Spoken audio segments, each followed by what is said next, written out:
Good morning. My God. Well, now what a large day. This is the day we waited for, isn't it? You know, and here we are now. I remember it wasn't too long ago that I was doing a live video and there was snow on the ground.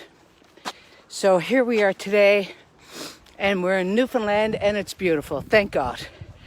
So I just thought I'm going to give you a little shot here now. Just a second now. You can see down there that the grass is green. Thank God there's Dooling's line. I'd go down there only, it's a bit of a dead spot. And so, people can't pick me up. So anyway, sorry about that. So we're coming into May 24th. Isn't that marvelous? Did we ever think it was going to come in the cold and gray days of winter? Did we ever think that May 24th was going to come? And here's the thing, I'm not a big camper. I never was. For those of you who think that I'm clawing away out by a fire pit on the guitar and drinking it up, that's not me. I don't enjoy camping. I never did really. I did go camping when I was 20, I think, and 20 was when I first had a drink of beer. It was. And when I was, I don't know why I'm running. Take your time, Sheila. When I was 20, my cousin Sherry, she's 2 years younger than me, and she was well used to drinking by this time. Sorry, Sherry, throw you under a bus. But anyway, she said we're going to go up to Terranova now, and we'll go camping. And anyway, she said to me, and we drank beer. And beer is very much like the thing that you have. And at the time you have it, it's marvelous. It's like eating a whole chocolate cake. When you're eating it, it's fine. It's the next day when you have to put up with the weight. Now that is fine. So we drank, I don't know how much we drank, but anyway, it doesn't take much for me to get drunk because I had never drank before. And even now, I don't drink that much. And so we had drank a fair bit. Next morning, and I had never drank before in my life, next morning, I got up and Sherry said to me, Sheila, do you have a hang? I said, a hang? I said, what's that? She said, a hangover. Oh, no. I said, but what a headache.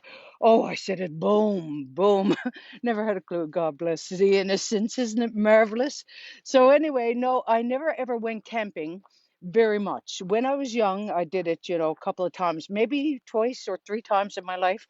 And that was ample, more than enough for me because I'm not fond of the lying on the ground bit. I'm not fond of the bugs, all of that. Grew up on a farm and I can shovel cow poo for a lifetime, but not real fond of bugs.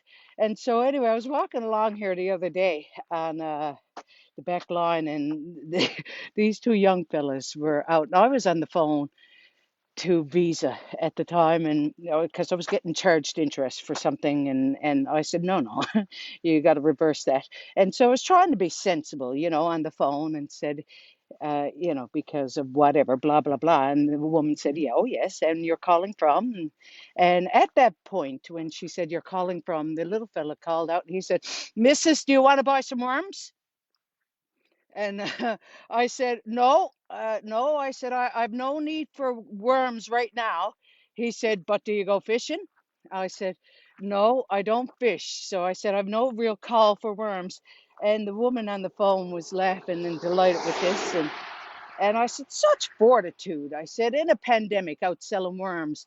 But the crowd in Pasadena, I didn't say this to her, now I'm saying this to you. The crowd in Pasadena are always selling worms. I mean, there's a real sort of call for it, isn't it?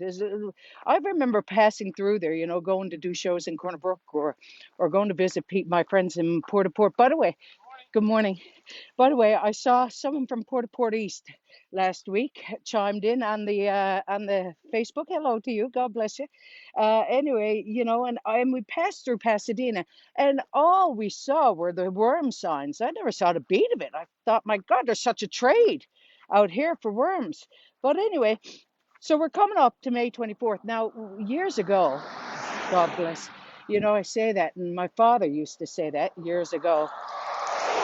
And when he'd say years ago, you could almost sit down, because you knew a story was coming and it was going to be a long one because he didn't tell anything short. But anyway, mine is short. Years ago, Mom would go around May 20. Well, actually, she'd go in April. I told you that already. She'd go around my birthday to Florida.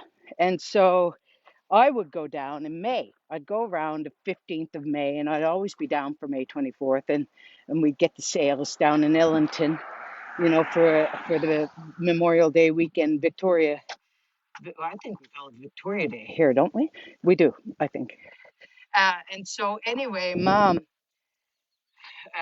and I would go to Florida, and people would say, "My, how nice! You're taking your mother to Florida." Vicky Kaminsky is watching from Winnipeg. God bless you, Vicky. How are you, darling?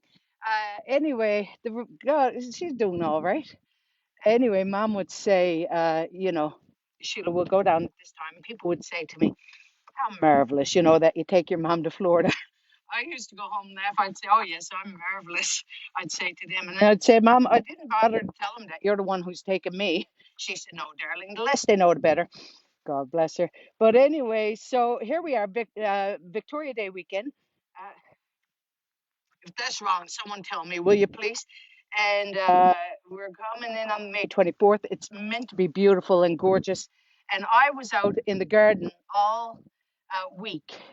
So I hardly can walk now. My legs are my quads, or is it your quads down where you can hardly squat to pee? Those muscles, oh my God, I'm going to tell you what, old boy, are they ever tender?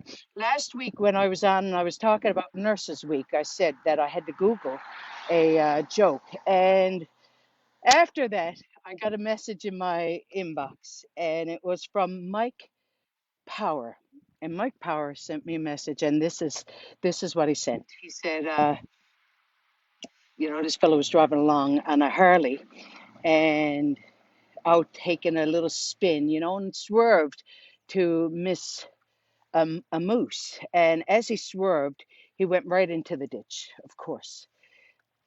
This woman came up in a convertible, busty woman, enough cleavage you could drown a mouse, and attractive. And so she got out of the convertible, and Buddy looked at her, sized her up a bit, and he was, had bang on his head and that. And she said, "You know what?" She said, "Look, you come with me, get in my car, and I'll take you and I'll clean you up and make sure there's no other damage." And he said, "No." He said, I couldn't do that." No, and she was very attractive.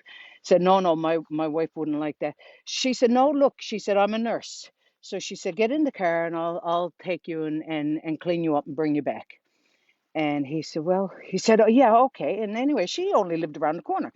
And so she brought him to her house and straightened him up, and cleaned the cut on his head and gave him a bottle of beer. And he said, "I really should get back," because he said, "My wife wouldn't like this very much." She said, "Oh, I'm sure your wife won't know." She said, "Where is she?" He said, "I'd say she's still back in the ditch." Shocking, isn't it? My God, thank you, Mike. Look, Haddon is chiming in from Sparwood, BC. Haddon, God bless you. Thank you for always having a look. In the meantime, Noreen from Norway wrote me a message and asked if she could still get a ticket. Listen, I'll sell a ticket to anyone. Honey, if you want to give me the money, I'll give you a ticket. So God love you. I hope that you have a great week and a good weekend. I might go for a game of golf this weekend. I wonder what you're going to do. Let me know in the comments, and let me know also where you're from. Uh, you know what? It's just such a wonderful thing to talk to you every week. Thank you so much for chiming in and for looking and for giving me a thumbs up or for liking it or whatever you do. Nothing negative, and that's what I really appreciate about you. Love to you. Have a great week. Take care.